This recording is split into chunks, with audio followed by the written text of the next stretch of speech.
Ladies and gentlemen, may I have your attention, please? Ready for an adventure?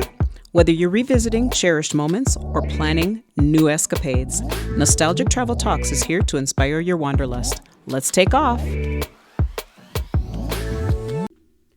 Hello and welcome to Nostalgic Travel Talks, the podcast where we explore the transformative power of travel. I'm Cheryl Johnson, your guide to unlocking unforgettable experiences and creating meaningful connections as you journey across the globe. Today, we're diving into the heart of what makes travel so special, connecting with locals. Think back to your favorite trip. Sure, the landmarks and landscapes were breathtaking, but wasn't it the people you met along the way that truly brought the experience to life? Joining me is my longtime travel partner and my daughter, Brittany Johnson. Together, we've explored cities, navigated language barriers, and soaked up countless cultures. Brittany, thank you for being here. Happy to be here. Very happy to be here. So, I have to ask, what first got you into traveling? Luckily, funnily enough, that would be you. So shout out to my moms. Appreciate it for sure. I remember one of the first trips we ever took was going to Mexico, and I still remember bits and pieces of it, and I just remember having a blast and really enjoying myself there. And looking back at it now, I am really appreciative of that experience. I think it was definitely formative and making me want to travel and explore more. So shout out to you. Well, thanks. And speaking about that Mexico trip, what I remember about it the most, because you were 4 at the time, your brother and sister had already attended Spanish immersion school. Mm-hmm. So they had a little bit of a background. So they were, at the time, they were 6 and 8 years old. They had already experienced the Spanish language through their school. So they had some preparation for the trip, I guess I would say. And the difference was that you had not yet, because you were 4, and you had met all of your milestones, prior to this trip, all of your milestones that the doctors look for. But when we got to Mexico, you were just mute most of the time. You didn't talk very much at all. We started to get a little concerned, mm-hmm. But interestingly enough, one day you just started using your Spanish. And so I think that just goes to show the importance of cultural immersion, because you were taking it all in. And I think that was just the reason for your quiet nature during that trip. We stayed with a host family, as I'm sure you recall. Do you remember Sonia and of course. David? Great alphabet soup she made. Yes. And it was so cute because she would put you on her counter. I don't know if you remember this, but she would just set you on the counter while she cooked and would talk to you about what the ingredients were, the kinds of things that she was putting in the food. So I thought that was just it was just a wonderful way for you to learn your absolutely second language. And another thing, do you remember going to see Fantasia 2000? I don't remember going to see it, but I do remember going to the movie theaters. And I remember going to the movie theater and there was a bunch of bumblebees by the soda. I remember that. I distinctly remember that. Yes, definitely. Well, we went to see Fantasia 2000. The reason I bring it up is because when we were watching the movie, there was just one, and I thought it was a perfect movie for someone who's not necessarily well versed in a language, because there wasn't a lot of language in the movie. It was a lot of visual arts. And so I don't remember the name of the segment that we watched, but at the end of the movie, when we were getting ready to leave, I just remember you saying, this is the first thing I think I heard you speak in Spanish. The first time I heard you use your Spanish on this trip, and you were just getting so much input. And I remember you looked at me and you said, "No me gusta the volcano, mami." That was that was my remembrance of that time. So I'm just a really big fan of cultural immersion, obviously. Naturally. Yes. When you think about our travels together, what stands out about how we approached cultural experiences as a team?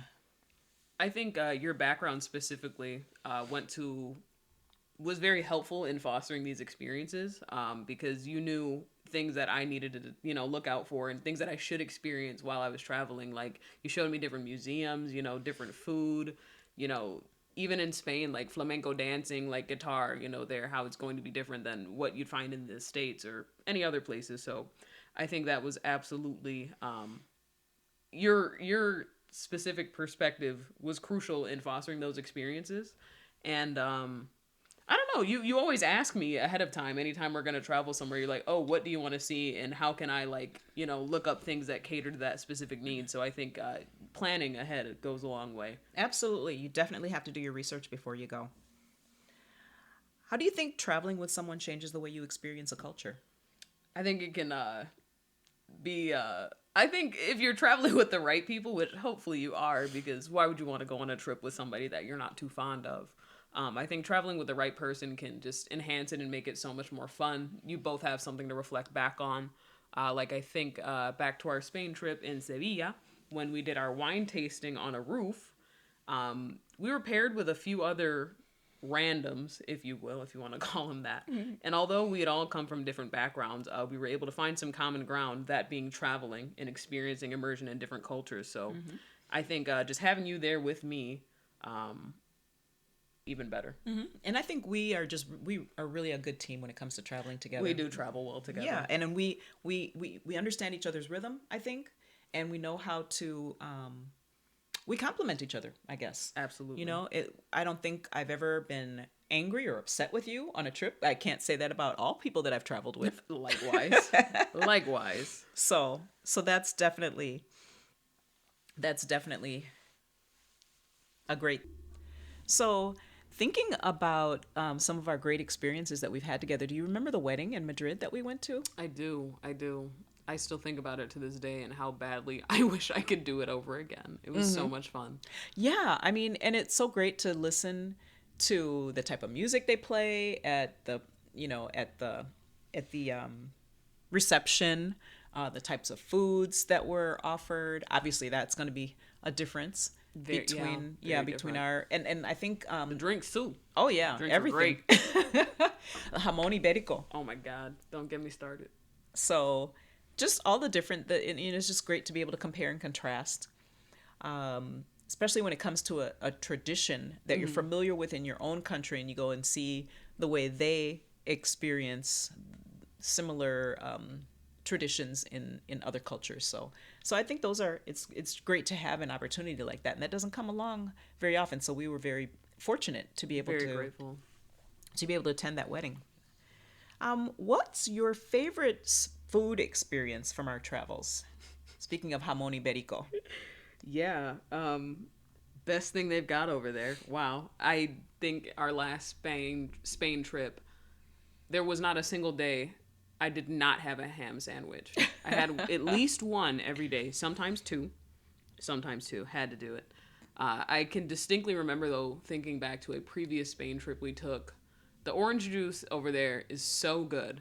Unlike anything I've ever tasted in the United States. I mean, it truly just, it dances on your lips. It really is. Oh my God, those Valencia oranges. Like, they're doing something different out there with their orange juice, okay? It is so good. I remember it being a little too fresh, though. Oh, yes. We were at, I don't know where we were. We were in Seville. That was in Seville. Yep, we were in Seville. And it was a little too fresh. There was a worm squirming around in my drink, in my orange juice. And that really took a toll on me at the time. But man, I mean, even up until that worm in there, it was really good. And I guess I just had to think of it as extra protein. Because that's what the worker told me. He was unfazed. Yeah. Whereas, and that's another example of cultural differences. In the United States, I think it would have been a totally different vibe. Very different. Yeah. You would have got a comped drink or something like that. Absolutely. He was just like, it's protein. Just take it out. Yeah. You know, very different. Very different. Was there anything you disliked? Absolutely. What's that? Ensalada rusa? Oh, you didn't like that. I believe that's what it's called. Miss me with that. I just really didn't do anything for me. And you know, I liked it. I thought it was okay. At least one of us did. Mm-hmm. I can't say I'm a fan. Aw. But the olives, that's gonna hit different. That's also delicious. I mean, the olives here do not compare. They don't. They do not. Been chasing that high for a long time, trying to find the olives that, you know, and even if you get them from Spain, you know, if you get an imported olive, I don't know, I think it's just being there. It's not the same. Is part of the part of the it. Experience, absolutely. And of course, we can't. Paella has to have honorable mention. Truly. Absolutely, it does. I wish I'd had that the last time I was there. I didn't get a chance to. That's true. We'll have to. But next time. We will definitely have to make a plan for that. Clara is something that I had never had before I went to Spain, and Clara is it's just beer and lemonade. And I'm not a beer drinker, so Did that make it better? it did make it better because the only thing that the thing that I don't like about beer is that bitter taste Yeah. that it gets. But when you mix it with lemonade, that kind of counteracts it, and it was just the perfect refreshing touch that I needed. And so ever since then, I've been a fan. I support it. Bring it to the States. Needs to catch on here. Yes, indeed. What would you say is the most unexpected thing you learned from a local or cultural activity? The most unexpected thing that I learned. You know what? I remember being in Girona, right outside of Barcelona. We went for a day trip, and we met with a tour guide. She was wonderful, and it was, what month was it? Was it March when we went on our last March, trip? yeah. March, and so it wasn't Christmas time or anything, but we kept seeing these displays, and I don't even know how to describe them without showing a picture, but They were caught in the act of using the bathroom. and they were everywhere. And so I think, didn't we just ask her, what's this all about? Why do Yeah. we keep seeing these? And it wasn't just, usually it was a little boy, but other times it would be Marilyn Monroe or A bunch of different characters. just Superman, anything Yeah. you can think of. And so she gave us the background of the caganet. Do you remember that? What the background is? I do. It was something about during Christmas time, Yes, the nativity scenes. the nativity scenes. Oh my God. I believe the person who started this was sick of nativity scenes That would make sense. and being everywhere, and the response that he would get from people when he would say, "Aren't you sick of this?" was, "It's natural. You know, this is something natural." And he was just like, "Well, this is something natural." So that's how that came about, the caganet. And ever since then, you just see them everywhere. Truly. I mean, you can walk into any touristy selling shop in Barcelona and find that. And I believe we saw them in Madrid too. Yeah, I mean, they're everywhere. I think I saw them everywhere. They're truly everywhere. People really love those figurines. Yes, absolutely. If you saw it, you'd... Please look up those of you listening, please look up a picture of Gaganet. Please go on Google Images and you will laugh so hard at what you find. Absolutely. You know, and that's just an example of something that's so wildly different from what we're used to, that Very. you know, and that's what makes travel so important, because how else would we ever have known about this, Literally. you know? It never would have come up. Yeah. I don't think. Exactly. And that's why I'm just a strong advocate for cultural immersion. And it's not always easy, you know? So I can think of a time when I had to step out of my comfort zone. I mean, well, it happens often, doesn't it? Absolutely. Especially when traveling abroad, you know, the language is different, the culture is different. Sometimes it can be a bit of a culture shock, but what would you say is a time that you had to push out of your comfort zone? I decided I wanted to learn specialized vocabulary. And so I went to a gym, and Oh my God. you know, and I took a class, and I think it was in the United States, it's called Body Pump. And I think it was offered through the Y, and I think I was a member of the Y at the time. So I knew the class. And so I thought that would be something I'd be pushing out of my comfort zone, but at the same time, I'm doing something familiar. So I took the class, and you know, I'm an okay Spanish speaker, but Oh when my God. She's being humble. but when the instructor was showing me, I think I was doing something wrong. I think my thumbs were on the wrong side of the bar when I was lifting the weight, and I don't know where they were supposed. Right now I can't even remember where they were supposed to be. But it was just kind of, she was trying to tell me, hey, you're doing this wrong. Your thumbs are supposed to be over here, and it was just, I don't know, maybe just being nervous and being in a new situation. I was just like, oh, I don't want to make a mistake in front of all these people. Yeah. So that was something for me that was a little out of my comfort zone. Definitely. I mean, that's a new I mean, I cannot imagine going to an exercise class in a different country in a different language. That's crazy. Well, I plan on doing it the next time we go to Spain. I want to, now that I'm a member of Orange Theory. Ooh, shout out to Orange Theory. Yes, yes. And they have, they have worldwide studios. And again, just like I said a moment ago, when you're doing something that's familiar to you, that kind of helps to make it a little bit easier to do something and still get something really great out of it. Absolutely. Do you remember going to the meetup group? I do. We went to a meetup group in Barcelona for people who spoke different languages. I mean, it was just kind of a general meetup group to talk to just random people that spoke a different language than you. And initially, I remember being really jet lagged from the trip, and I wanted to take a nap so bad. But I'm so glad that I actually ended up going. We met people from a bunch of different backgrounds. I mean, there were some people from the UK, there was someone from Brazil, there was somebody from the Netherlands. I mean, just all over. So we were able to just have a random meetup on in the middle of the week. Yeah. Italy, Germany, Kazakhstan. Yeah. The UK. You said UK, didn't you? The UK. That's okay. Yeah, So- we were just able to meet so many different people, and I tried to talk to them in Spanish with what I could and was able to. And now who's being humble? Because you did a wonderful job. You did kept up okay. with everybody. I did okay. I think you did a great job. It was just an awesome chance to, meeting new people is always a scary experience, especially when you add to that you're in a foreign country that, you don't 100% speak the language and know the norms. So that was awesome to just be able to meet people going through a similar experience and connect that way. Absolutely. Absolutely. And I'm there for you whenever you want to go. Say less. What's one tip you would give somebody that's looking to experience a culture more deeply? I would say, in terms of like while you're planning your trip, think about what you want to get out of the experience, what you want to learn about the culture. I think talking to locals absolutely helps. They're going to have great recommendations on like ways that you can immerse yourself, good food recommendations.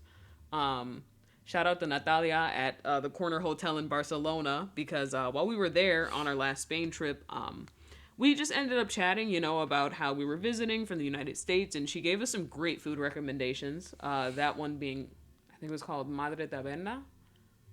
It was by La Sagrada Familia. It was, oh my God, that food was so good. I was so glad we had talked to her and gotten that recommendation, because I don't think we would have stumbled upon it otherwise. That's true. So we, she just told us about it, and that was a great way to immerse ourselves in the culture further. I think it's really important to meet locals. Absolutely. Most people are friendly when you talk to them, so just put yourself out there, reach out to someone, try to make a connection, And those connections can take you so far, because, I think you still talk to Natalia from time to time. Absolutely, yeah. So that's a good way to, experience that culture. I would also say going to museums, that's a great way to learn more about the history of the place you're visiting too. Yeah, and even if you don't like doing a lot of reading, you can at least look at the pictures and artifacts in the museum. Yeah, and there's so many unique museums around, So I'm right there with you. Okay, Brittany, I have some quick questions to ask you. Ooh, Rapid fire. Let's get into it. Okay, so favorite city we visited? Seville. Seville? Okay. I think Seville, Why? but that's really hard. It's hard to pick just one. It is. What's your Seville just reason? had this cool vibe to it. Like, obviously, everywhere that we went was pretty walkable, easy to get around, so that was also a plus for us. But in Seville, I just fell in love, especially like after we had that experience doing the wine tasting on the rooftop, just connecting with other people. I just felt very welcome. It was just cool to be able to walk around and see the history of all around you. And especially going to, oh my God, I always forget what it's called. The Royal Plaza? The Royal Plaza. Do you know what I'm talking about? With the, where you could do the canoe thing that we didn't do in Seville. Oh, you're talking about the Parque de María Luisa. Yes, that. Or Oh it's my called the God. Plaza de España. Yes, that. La Plaza de España. That was just, oh my God, such a beautiful thing to see.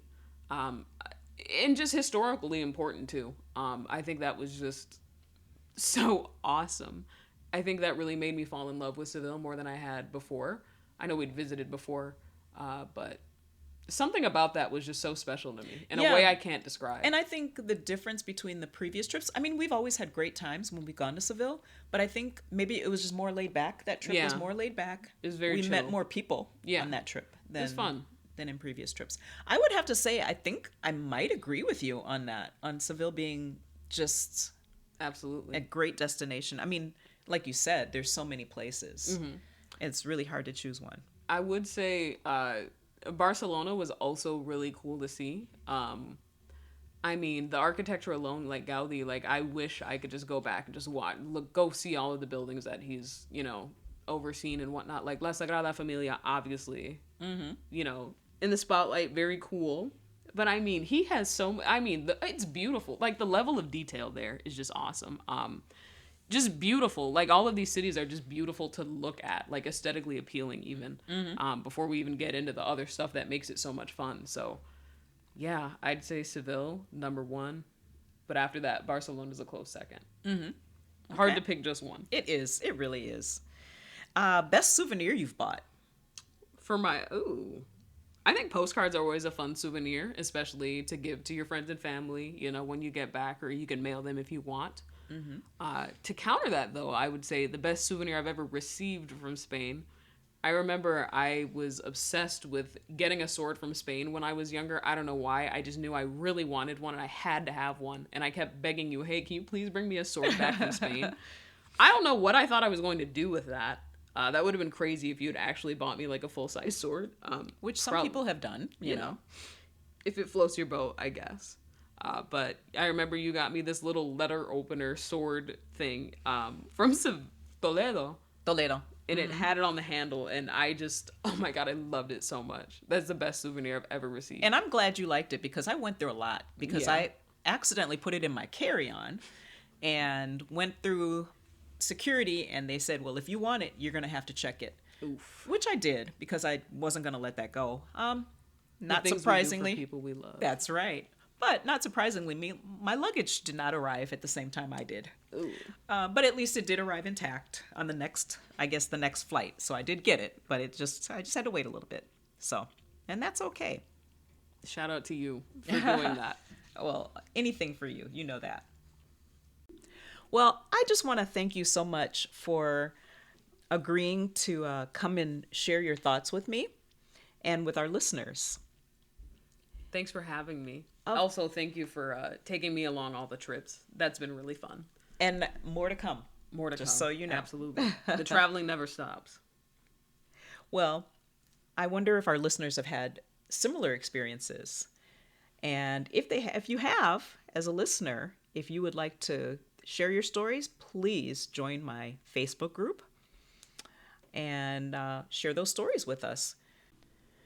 To truly make your travels meaningful, it's important to step out of your comfort zone and seek genuine connections with locals.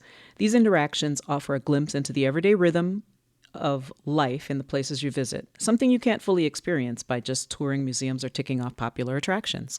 One of my most cherished memories is sitting by the pool with a new friend, exchanging stories about our lives. We talked about perceptions of Americans, and we asked each other names for everyday items, things you'd never think to look up in a dictionary unless you were in the moment. And it was a learning experience for both of us, and a reminder of how much richer travel can be when you embrace authentic connections. Thank you for joining me on this journey of cultural immersion.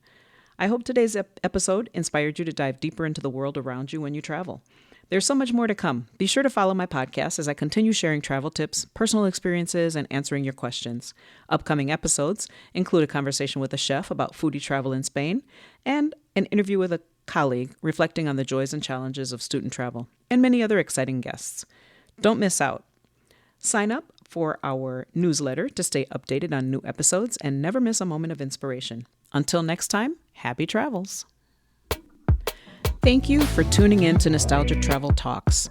I hope today's episode inspired you to dive deeper into your next journey. If you enjoyed our conversation, don't forget to subscribe and leave a review. It really helps others discover the show. And if you want even more insider tips, exclusive travel deals, and personal stories, sign up for our newsletter. Just head over to my website, nostalgictravelco.com, and hit subscribe. Until next time, keep exploring and keep making those unforgettable travel memories.